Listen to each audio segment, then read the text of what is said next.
In today's video, we're going to be diving into the upcoming pattern, taking a look here at some active storminess across a lot of the central and eastern states, some big time cooldowns expected perhaps in the mid to late portion of this month, as we expect a potential big flip in the pattern for the second half of November.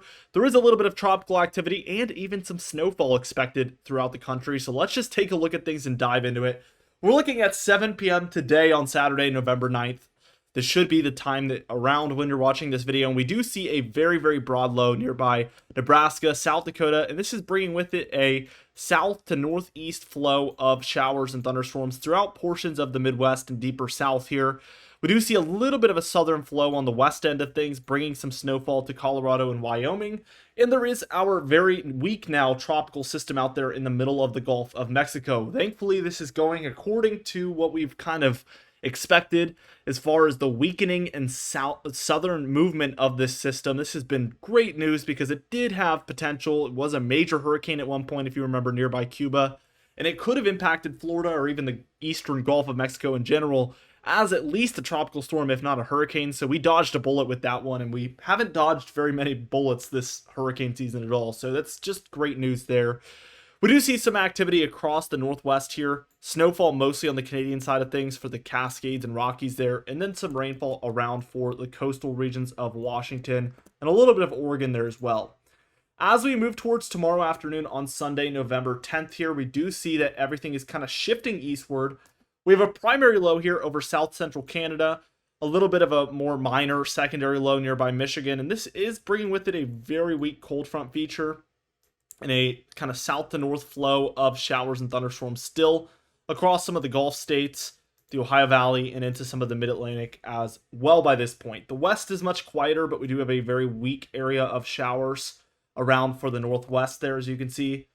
Let's keep going. I want to take this towards Monday on November 11th, and we will see a little bit of a cool down here in the east. This is not a major one by any means, but when we look at the jet stream, we do have a bit of a ridge out west and a little bit of a kind of trough look here for the east. It's very, very broad and weak overall, but there is cooler air than what we have been seeing, and even probably a little cooler than normal around for Monday on November 11th.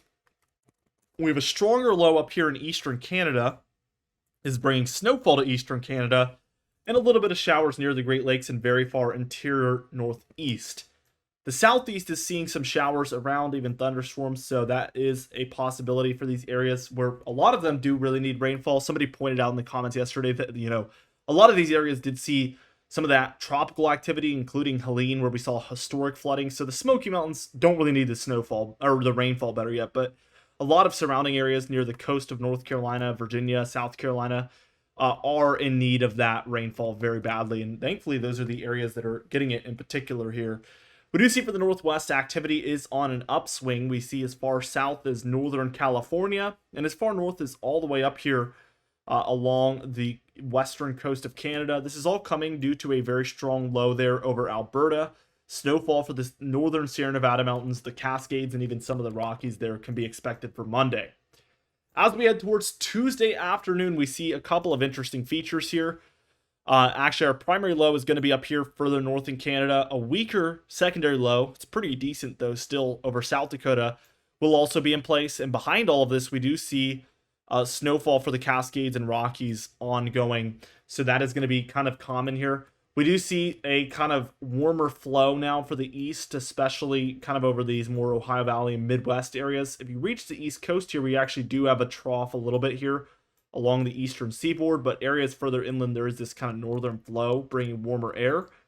By Wednesday, we see this kind of intensify, this whole look, and it is bringing that warmer air closer to the East Coast here. So something like this is really what's primarily ongoing. We do have some low pressure up here in Canada and a cold front stretching underneath. So this is bringing a trough now to the central states, or at least trying to by Wednesday the 13th. And we have another storm system here for the Northwest, bringing snowfall to the Cascades and Rockies, and then rainfall for the lower elevation areas. Keep in mind that if we do see some troughing along the west, it'll likely cause this trough to kind of come and go instead of really digging deep into the east. So that is a big thing here, and likely why we're just kind of seeing this rotate through, especially the northern states, and not really impact further south areas. By Thursday afternoon on the 14th, this is what we're left with. Another trough and storm has moved onshore to the west. So below normal temperatures, snowfall for the mountains out there, and some decent low pressure around is bringing storminess and cold air. And we see this trough is over the east coast again. So we see something like this as far as a trough along the east coast. But again, this kind of central area and even Midwest area is warming further inland. Interestingly enough, we do see actually some snowfall here for some of the New England area, even the Adirondacks there of New York, as we have cooler air and precipitation around. So very interesting stuff. Let's just take this towards Friday. We see everything kind of dry up for the east and warm up for in general. We see this trough now centered over the west again, with a bigger time ridge kind of over most of the central and eastern states now by this point, with a digging trough again out west right here. Snowfall really taking place out west for the Rockies and Cascades. Now, the main feature for a pattern change that we're watching for is this kind of cold blob to go ahead and dissipate. As long as that cold air is there, it's going to keep us kind of flat with the jet stream out east here. It's not allowing for that cold to move eastward. But if we get a warm push up the west coast, what's going to happen is this cold is going to find somewhere else to go, and that would be the east here. So that is the main feature we're watching for here. And on Saturday, we actually see the beginning signs of that. It's not going to feel like that on Saturday the 16th, but, and this is a week from today, but this likely will be a catalyst, a pretty major catalyst actually. We see this warmer air really slightly pushing onshore to the west coast here. It's trying to move in. Meanwhile, we have a jet stream that looks like this. It's really descending right down the west coast, doing something like this. So we have a big time ridge in the east. Again, it's not going to feel like a cool down is coming, but there is a bit of one for sure. A low over the Midwest, so some precipitation across the kind of deeper south states up through the Midwest and Great Lakes, Ohio Valley area as well. That is the look here that we're seeing. Sierra Nevada getting some snowfall as well, which they've not seen as much as their northern counterparts. Now, what we see happening by Sunday on November 17th is we see this warm really trying to establish itself over the west as a positive PNA. That would be a big time catalyst, as we just mentioned. The Northwest, again, snowfall and rainfall. The rainfall over the Cascades is a sign things are warmer for sure. And we have precipitation around, especially around these low pressure systems near Kansas and Oklahoma, near eastern Canada. This is bringing deep south, Midwest, Ohio Valley, and even Northeast precipitation here.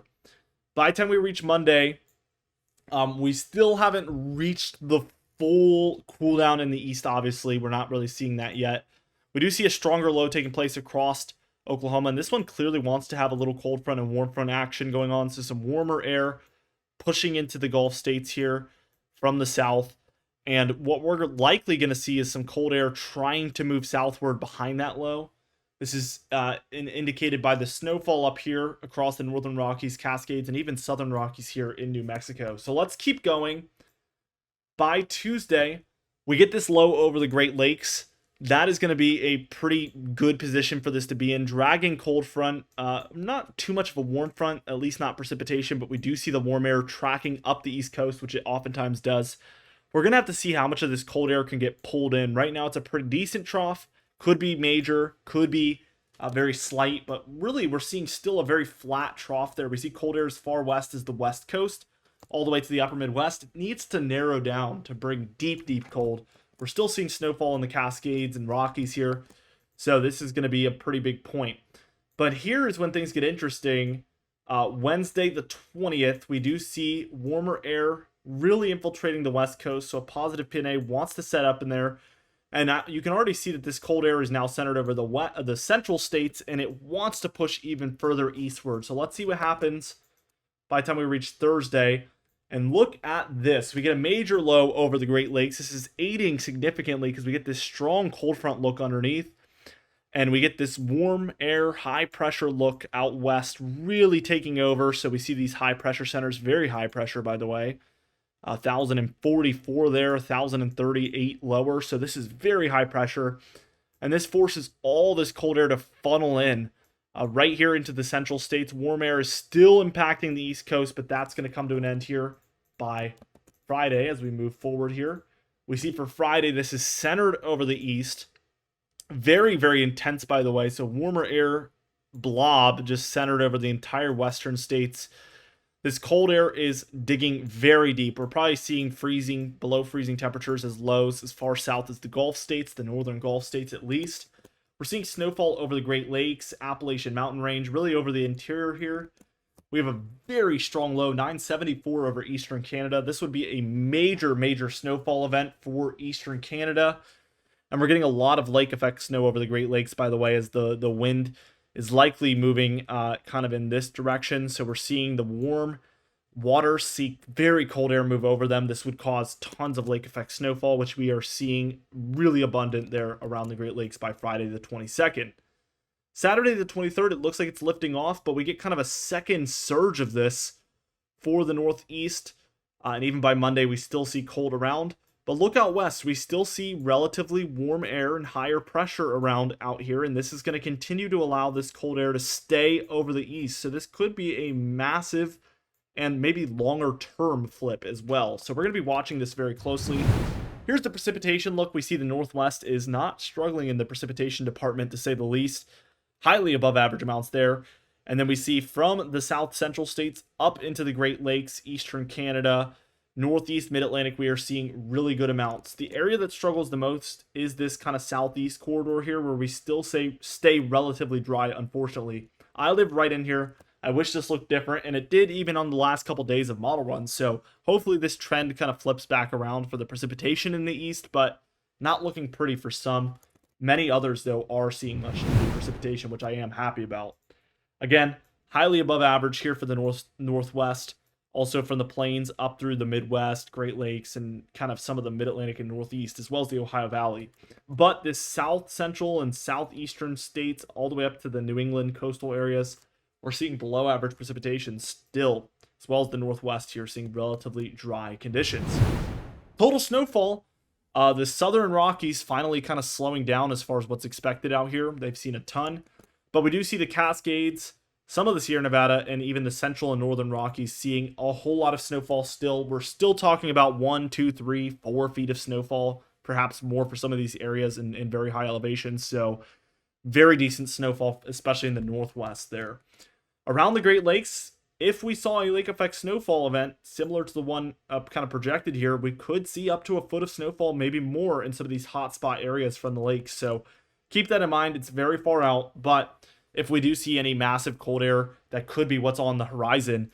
Also, eastern Canada, as we get massive amounts of snow here, we're talking feet, 1, 2, 3, maybe more feet of snowfall out there. So a whole lot out in eastern Canada as well. The temperature pattern, again, a little bit of a cool down ongoing for the east. We do see it warm up before it cools down again here for Monday into Tuesday, into Wednesday as well along the eastern seaboard.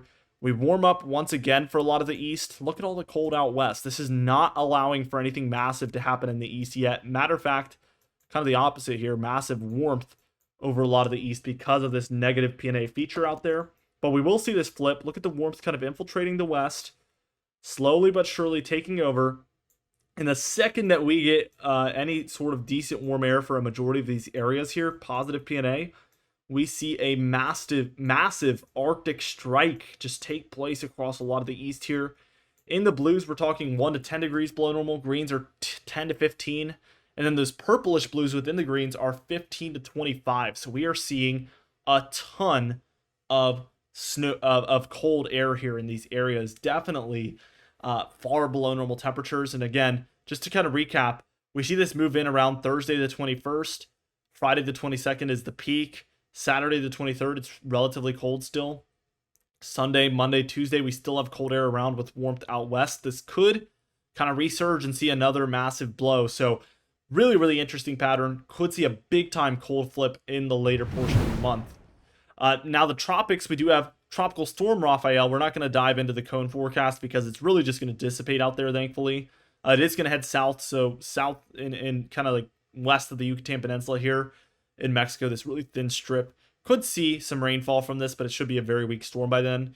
We still have this code yellow area here, but it's sitting at a 10% chance of development still over the next 48 hours and 7 days. I do not expect development from that one.